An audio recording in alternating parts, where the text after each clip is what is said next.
Hello, debaters, and welcome to AI for the People, where we explore AI debates. Today, we're diving deep into the big questions AI throws up. You ready to get into it? Absolutely. Okay, great. So we've got some juicy topics lined up today, from AI bias messing with financial systems to facial recognition, blurring the lines between security and surveillance. We'll even be tackling whether artificial general intelligence is a far-off dream or a looming threat. Plus, AI's role in everything from waging war to diagnosing illnesses. Oh, and we can't forget the possibility of AI taking our jobs and even shaking up the art world. We want to hear your thoughts on all of this, too, so make sure to leave us a comment. Buckle up, because we're about to dive into some seriously thought-provoking stuff. Let's start with the ethics of AI. Because as AI gets more powerful, the ethical dilemmas just get bigger. Exactly. One of the biggest concerns is bias. And we're seeing this play out with AI being used for credit scoring. Yeah, there was that recent study in Nature showing that some AI systems used for credit scoring can be biased against certain groups. Which is really unsettling because it could limit people's access to financial opportunities and basically lead to unfair discrimination. And the problem is that if the data used to train these algorithms reflects existing societal biases, the AI will just learn and perpetuate those biases. So we're basically at the mercy of biased algorithms. Not necessarily. There's a lot of work being done to develop AI systems that are fair, transparent, and accountable. So how do we fix that?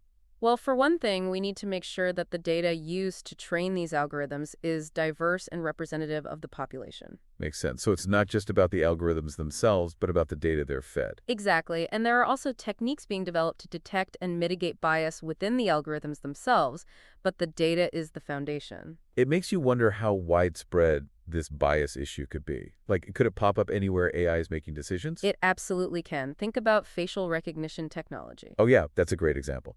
It has applications in security and law enforcement, but it's also sparked a huge debate about privacy and potential misuse. Right, and there have been legal challenges against Clearview AI in Europe because they built this huge facial recognition database by scraping images from social media and other public websites. And then they sell access to that database to law enforcement agencies, which is kind of creepy when you think about it. Yeah, imagine just walking down the street and having your face scanned and matched to a database without your consent. I can definitely see why people are concerned about that. It's like, where do we draw the line between security and surveillance? It's a tough question. Some people argue that facial recognition technology is crucial for law enforcement helping catch criminals and prevent terrorism. But others are worried about the potentials for abuse. Like, what if it's used to unfairly target individuals or suppress dissent? Exactly. That's the fear, that governments and corporations could use this technology to track and monitor our movements, which could have a chilling effect on free speech and erode our privacy. It's a classic debate about balancing individual rights with societal security concerns.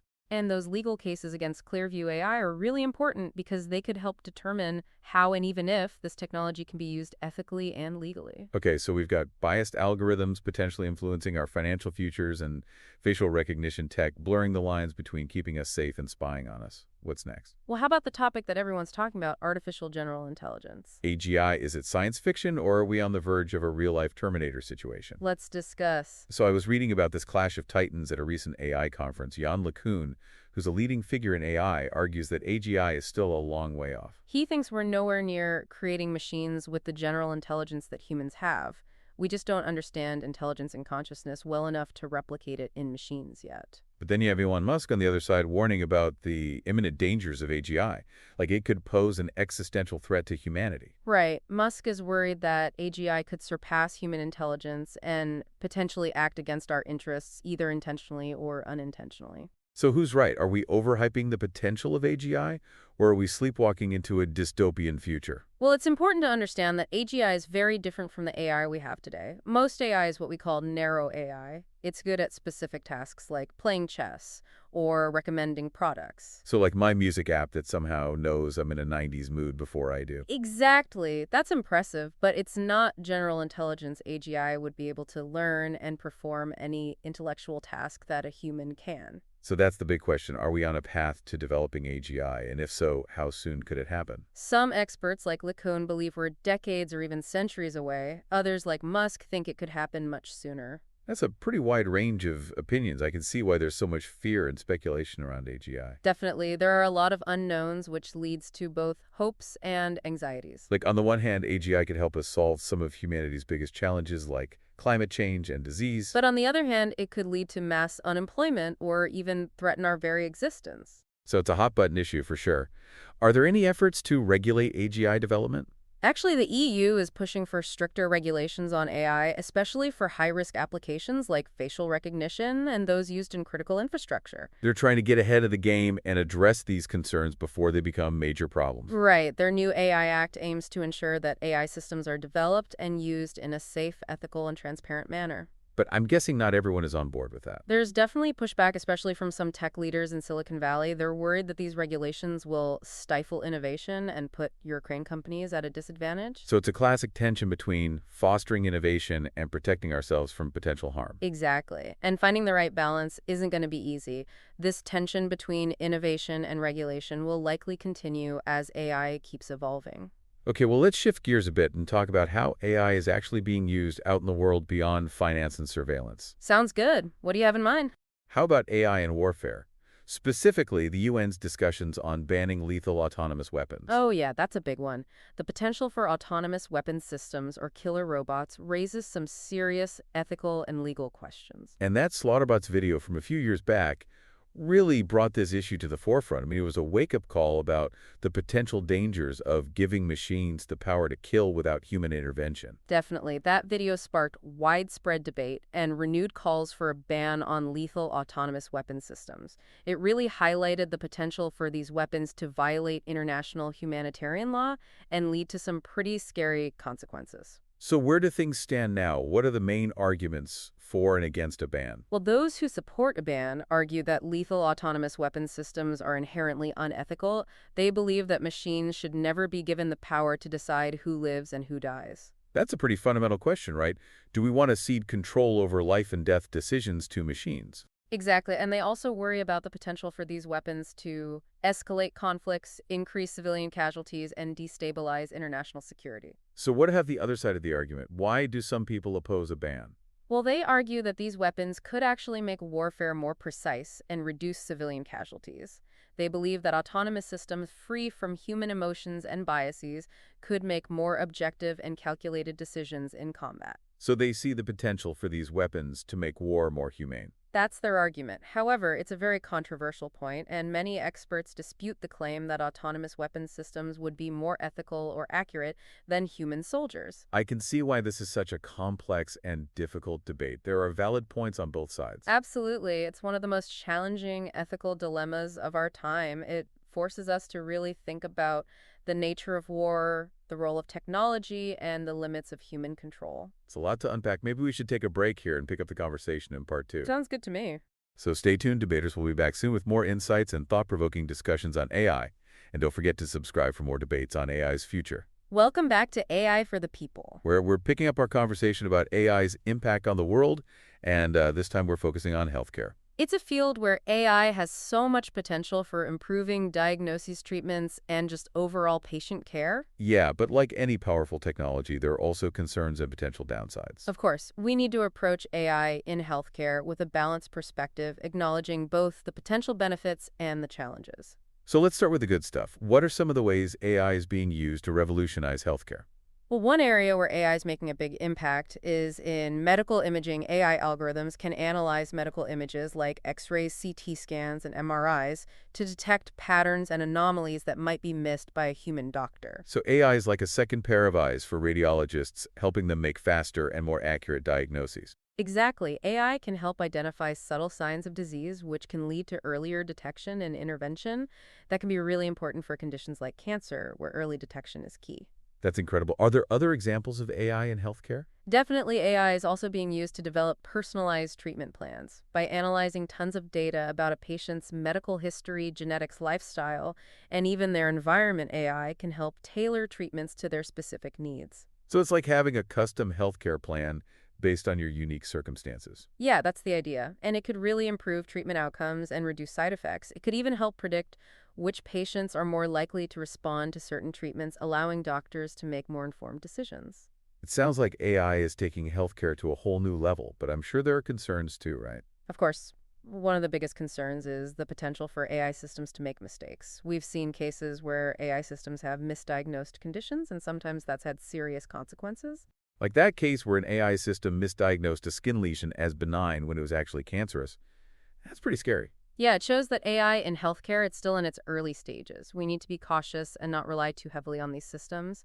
Human oversight is still really important. So it's about finding the right balance between human expertise and AI assistance. Exactly. AI can be a really valuable tool for doctors, but it shouldn't replace human judgment and compassion, especially in healthcare. And what about the potential for bias in AI healthcare systems? We talked about that earlier. That's a valid concern. If the data used to train these systems is biased, the AI could perpetuate those biases, and that could lead to disparities in care. So if an AI system is trained on data that mainly reflects one demographic group, it might not be as accurate or effective when applied to patients from other groups. That's right. We need to make sure that the data used to train AI healthcare systems is diverse and representative of everyone. It seems like there are a lot of things to consider when it comes to AI in healthcare.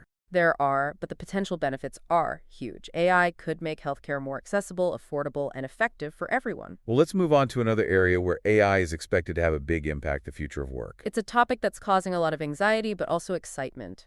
I think the anxiety comes from reports like that one from McKinsey that said AI could automate up to 45% of current work activities. Yeah, that's a big number, and it's understandable that people are worried about being replaced by robots. It's that classic fear of technology taking over our jobs. But is it really that simple? Are we all going to be unemployed? Not necessarily. While some jobs will definitely be lost to automation, AI is also creating new jobs and opportunities. So it's not just about jobs being lost, but also about new jobs being created. Exactly. The key is to adapt and learn new skills for this new AI-powered world. The jobs of the future will require different skills and a different way of thinking. So what kinds of jobs are we talking about? What skills will be in demand? Well, there's going to be a growing need for people who can design, develop, and maintain AI systems. So AI engineers and data scientists will be in high demand. Absolutely. But it's not just about technical skills. We'll also need people who can work with AI using their creativity and critical thinking to enhance AI's capabilities. So those uniquely human skills are still going to be valuable in an AI world. More valuable than ever, AI can do tasks, but it can't replace human ingenuity, empathy, and out-of-the-box thinking. That's good to hear. But there's still going to be a big shift in the job market, right? What about the people whose jobs are replaced by automation? That's where universal basic income, or UBI, comes in. UBI, the idea of giving everyone a guaranteed minimum income regardless of whether they're working or not. Exactly. It's a radical idea, and it has its critics. Some people think it would discourage people from working. But others say it would provide a safety net for people who lose their jobs to automation. It would give them the freedom to retrain or start their own businesses. Right. The idea is to make sure that everyone benefits from AI, not just a select few. It's a complex issue with no easy answers, but it's a conversation we need to have. Definitely, as AI changes the world of work, we need to be thinking about how to create a future that works for everyone. I agree. The future of work isn't set in stone. It's something we're all creating together through our choices and actions. Well, we've talked about AI's impact on healthcare and the future of work. Now let's look at something a little more fun, AI and creativity. It's amazing to see how AI is being used to create art, music, and even poetry. I've been using some of those AI image generators, and they're mind-blowing. I know, right? You can type in something like a cat riding a unicorn on the moon, and the AI will create a unique image that matches that description. It's like having a personal digital artist. It really is, and it makes you think about what creativity really is and what the role of the artist is in this new age of AI. It also raises some legal questions, right? Like who owns the copyright to AI-generated art? That's a big one. There's a lot of debate about how copyright law applies to AI-generated content. And then there's that lawsuit Getty Images filed against Stable Diffusion.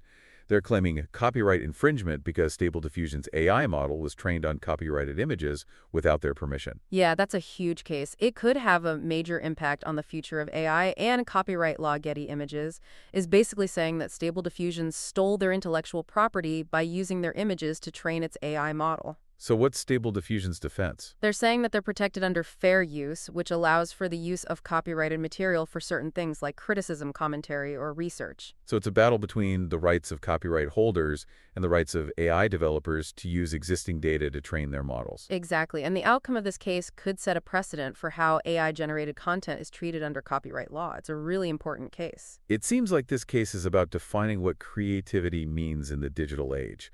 What does it mean to be creative when AI can generate art, music, and writing? What's the role of human artists in all of this? Those are great questions, and I don't think we have all the answers yet, but these are the kinds of conversations we need to be having as AI continues to evolve and change our world. Welcome back to AI for the People for the final part of our deep dive into AI debates. We've covered a lot of ground, haven't we? From those biased algorithms to killer robots and even AI artists changing how we think about creativity. And of course, we can't forget AI's potential to transform healthcare and the future of work. Right, but now I think it's time to zoom out a bit and think about the bigger picture. The big picture, you mean the broader societal and philosophical implications of this technology? Exactly, because all of these debates we're having about AI ultimately come back to our own values and anxieties about the future. They really make us think about what it means to be human in an age of intelligent machines. What does it mean to be intelligent, to be creative, to be ethical? All these questions are being reshaped by AI. It challenges our assumptions about how special humans are and makes us consider what really separates us from machines.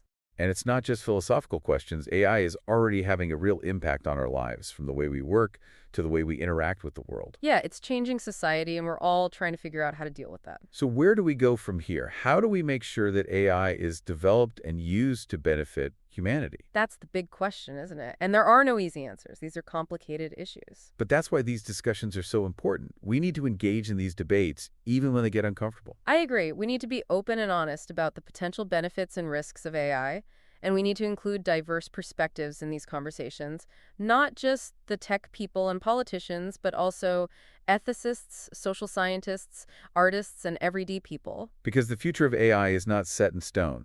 It's something we're all shaping together through our choices and actions. That's right. We have the power to steer AI development and make sure it aligns with our values. So as we wrap up this deep dive into AI debates, we want to leave you with one final question to think about. What kind of future do you want to see for AI? And what role will you play in shaking it? Thanks for joining us on AI for the People and wrestling with these tough questions with us. Stay curious, stay critical, and remember, The best debates are the ones that change minds. Let's debate again soon.